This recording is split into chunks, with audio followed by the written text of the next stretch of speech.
Good evening. I'd like to call the meeting to order. Right now is 5:11 p.m. Wednesday, July 13, 2022. Roll call, please. Thank you. Mayor Ta, I'm here. Vice Mayor Manzo, I'm here. Councilmember Doe, Councilmember Ho, Here. Councilmember Nguyen. You have a quorum. Thank you. Next, we have public comments. Thank you. So this is the time to allow public speaking via Zoom for our closed session. Mayor, there is currently no one on our Zoom. There is one person. Oh, people have just entered. I'm not showing up on the first person, I apologize for that. The first person that I have on here is Camila Overbeek. You may unmute yourself and you may begin. Good evening, Council. Camilla, resident of Westminster. I'm happy to see that this council is finally going to evaluate our city attorney. It's definitely taken long enough. Jones and Mayer seem to have no problem billing the city outlandish amounts every single year, but give us subpar and less than adequate legal counsel. Let's take a trip down memory lane, shall we? With Jones and Mayer serving as our city attorney, 1, a parcel of parkland was sold on consent calendar. Mr. Bettenhausen said he had no knowledge of it and it was only when a resident told him that he had been present for closed session meeting about it did he suddenly remember. He followed that by writing a letter to the district attorney where he basically scapegoated everyone but himself and his firm. For good measure, we should also throw in a very apparent conflict of interest that he chose to ignore. 2, Mr. Bettenhausen failed to have the city hold a public hearing with regard to AB 481, despite having held one in Placentia, another city he personally serves. 3, despite the passing of ordinance 2856, Mr. Bettenhausen advised the police department that they were able to purchase additional equipment, blatantly ignoring that ordinance 2856 had never been corrected or rescinded from the record. 4, Mr. Bettenhausen advised the police department to purchase items regardless of the fact that AB 481 specifically requires that the request to purchase must come before the council prior to a purchase, and it's clearly stated in section 70711C, which states, a law enforcement agency shall obtain approval of the governing body by an ordinance adopting a military equipment use policy at regular meeting of the governing body as applicable prior to engaging in any of the following. C, acquiring military equipment either permanently, temporarily, or including borrowing and leasing. 5, additionally, at the last regular meeting, Councilmember Doe asked Mr. Bettenhausen if he had any idea as to why AB 481 was written. I presume that Mr. Doe asked because he didn't actually believe that what I had stated was true and needed someone to mansplain it for me. Fun fact, I'm perfectly capable of reading, Councilmember Doe. Perhaps you should ask Mr. Bettenhausen if he is, though, during this closed session, because the reasoning is literally in section 1 of the bill and he couldn't provide you with one. Just to give you a short little synopsis, section 1, the legislature finds and declares the following: A, acquisition of military equipment and its deployment in our communities adversely impacts the public safety and welfare, including increased risk of civilian deaths, risks to civil rights, civil liberties, physical and psychological warfare, well-being, an increment of significant financial costs. Military equipment is frequently deployed in low-income Black and Brown communities, meaning risks and impacts of militarization are experienced most acutely in marginalized community. The public has a right to know about any funding, acquisition, or use of military equipment by state or local government officials, as well as the right to participate in any government agency's decision to fund, acquire, or use such equipment.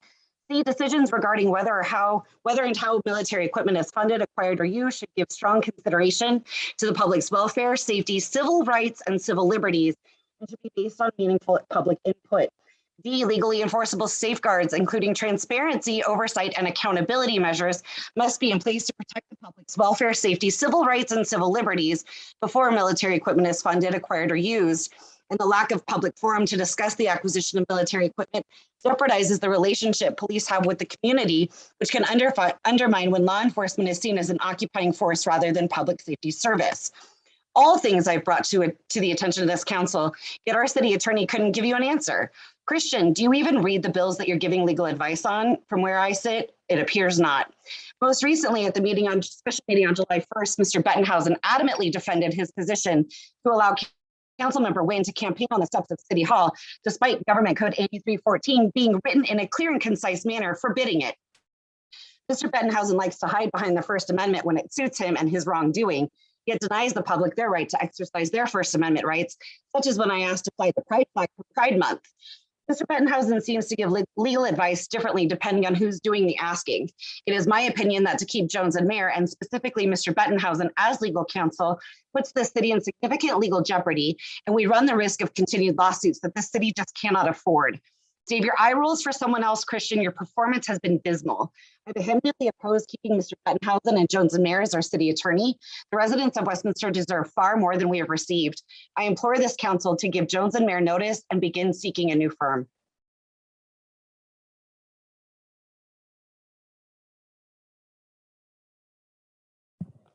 The next speaker is Westminster Watchdog. You may unmute yourself and begin speaking. Good evening, Go ahead, Terry please. Reeves, Westminster. Another closed session, 2 more cases of anticipated litigation, and another city attorney performance evaluation, the 4th one in just 6 months. An educated guess is that tonight's evaluation was prompted by Christian's actions related to Councilman Nguyen's illegal campaign event on the steps of City Hall on June 24th. Full disclosure, I spoke to Christian via telephone for about 90 minutes about this matter on the evening of July 1st after the special city council meeting and sent 2 emails about it, so he is aware of what I'll be discussing tonight. Christian's staff report and comments at that meeting were unethically incomplete, negligent, and off point, or to put it more bluntly, total bullshit, or as Charlie would say, craps. Council members who requested that meeting specifically asked if Councilman Nguyen's campaign event at City Hall, right in front of the main entrance, with a large political sign and other advertising, violated any state or local laws, yet Christian failed to even mention any of those laws in the staff report. The rights he cited expressly apply to the people's right to protest against the government, not to a government official illegally using public resources to campaign in direct violation of California Government Code 8314 and our local sign ordinance.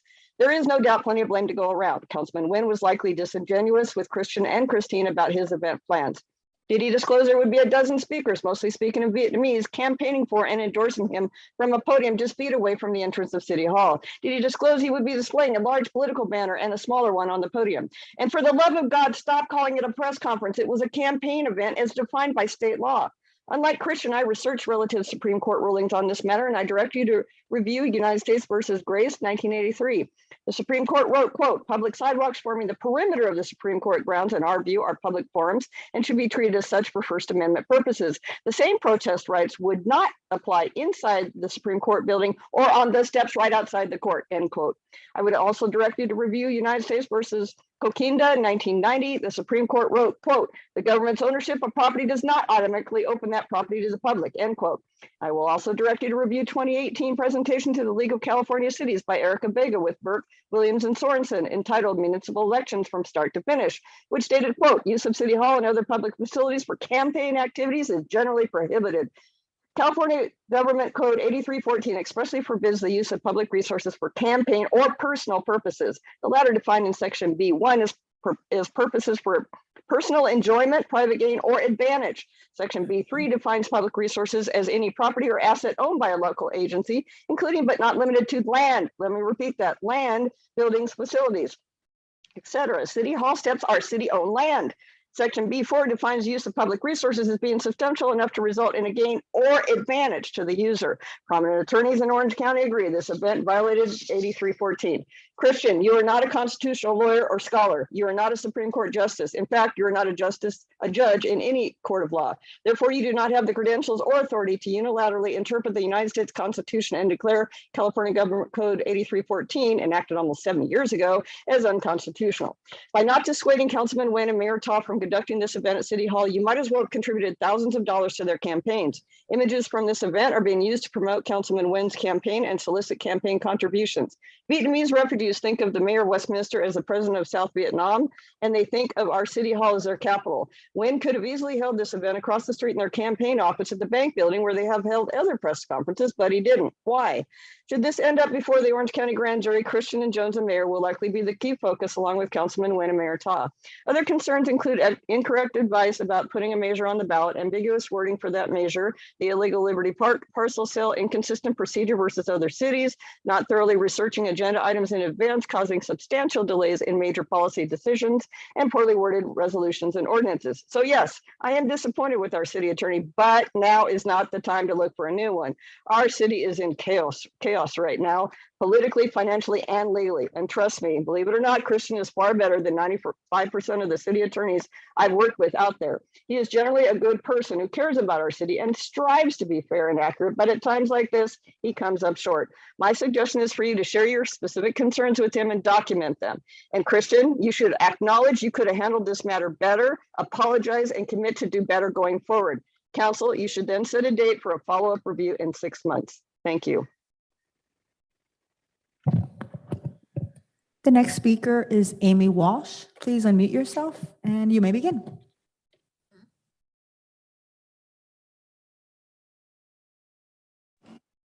There it is. It wasn't, Zoom is acting really weird today. There you go. So I hate going, I don't mind going first because then I can, get my points across. I agree with the first two speakers on everything except for one item. I don't believe that he, at this point, deserves just a reprimand. Is it a great time to get rid of anyone? No. Is removing Jones and Mayer specifically about Christian? No. It's the fact that Jones and Mayer have been the city attorney, that firm, for years now. Look at where the city is at. Look at all of the lawsuits. Look at all of the probably incoming lawsuits. You cannot afford to keep them any longer. It is just going to get worse. I would agree with Terry in that, he's not a bad person, but it's not about how he is as a person. If any of you, the four of you that are there today, any of you had a lawyer working for your companies, your personal companies, and if that lawyer came to you with very little knowledge on certain things that he obviously has to have great knowledge on, if he or she or the firm started making awful mistakes that landed your company in trouble, that took your company to court, that lost decisions, would you keep that firm? No, I can guarantee you would not. You would not do anything to jeopardize your business. This is a city business. That is the public's business. That is your business. That is, we all have our stakeholders in the city. You need to treat this not because of how someone is or if they're nice or whatever the case may be. They are losing you money. You are paying out tons of money towards them to do what? I mean, come on. How much more money do you want to pay out because of all these mistakes that are made, these, land given away? I mean, obviously, see prior comments. It blows my mind that anyone would want to hold on to an employee or even a firm or an outside, third contractor type of deal that is poorly representing you. I mean, there's other cities that they serve that are getting much better representation. I feel like they're treating us like, I don't even know, probably the gutter on some street. I mean, Westminster, we want Westminster to be the best. We want, you guys want the, sorry, it's been a long night with the kiddo. You want Little Saigon to be this huge tourist attraction and that kind of thing. Well, that kind of thing won't happen if the continued lawsuits and all this money going out and we got nothing coming in. And when people think of Westminster, we want them thinking positive things, not like when I've called, the Bar Association or all these other government agencies and they say, where are you from? And I say Westminster, and they're like, oh, yeah, okay. That's sad. No one wants that. I know I'm coming down to the time, so please do what's best for the city.